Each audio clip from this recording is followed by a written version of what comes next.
Mae'r fideo yma mynd i edrych ar Lluosi llythrennau eto, ond mwy cymhleth trwy'n, maen nhw'n cynnwys llythrennau gwahanol.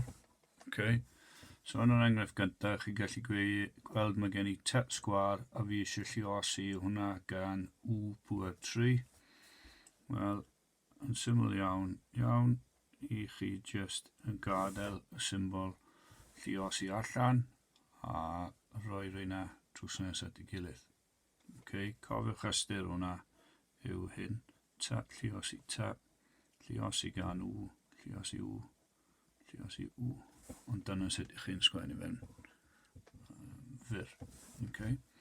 Gyda'r un yma, mae gen i rif o flaen y tap wedi cwbio, a mae gen i rif o flaen y tap i pŵer 10. So fel yn y fideos blaenorol, grwpiwch y rifau cyfan gyda'i gilydd, a wedyn wneud y symiau. So 5 blot o 4 yw 20, tap pŵer 3, lluosi tap pŵer 10. Cofiwch wrth lluosi'r un fath o lythyren, chi'n adio'r pwerau. So mae hwnna'n 20 tap pŵer 13. Gyda'r un yma, a pŵer 2, lluosi gan a pŵer 5. Fi wedi grwpio'r a gyda'i gilydd, lluosi gan tap pŵer 4, lluosi tap pŵer 7. Fi wedi grwpio'r tap gyda'i gilydd. So mae'r ateb mynd i fod yn a pŵer 7, a tap pŵer 4 radio 7 yw 11.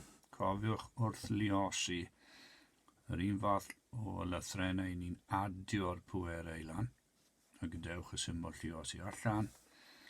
Gyda'r un yma, 9 lluosi 2, dyna rifau cyfan wedi wneud.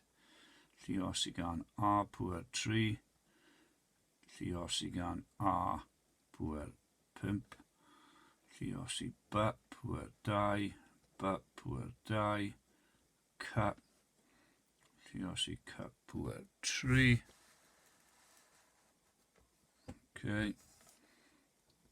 Un cam ar y tro, 9 lot o 2 yw 18. A pŵer 3, lluosi gan a pŵer 5. Fi'n adio'r pwerau, so mae'n a pŵer 8. So fi wedi gwneud hwnna. Fan hyn, b pŵer 2, lluosi gan b pŵer 2. Adio'r pwerau, so mae'n b pŵer 4. A fan hyn yw ble mae camgymeriad yn digwydd. Cofiwch mae c ar ben ei hunan. Ystyr yw c pŵer 1. So c pŵer 1, lluosi gan c pŵer 3 yw c pŵer 4.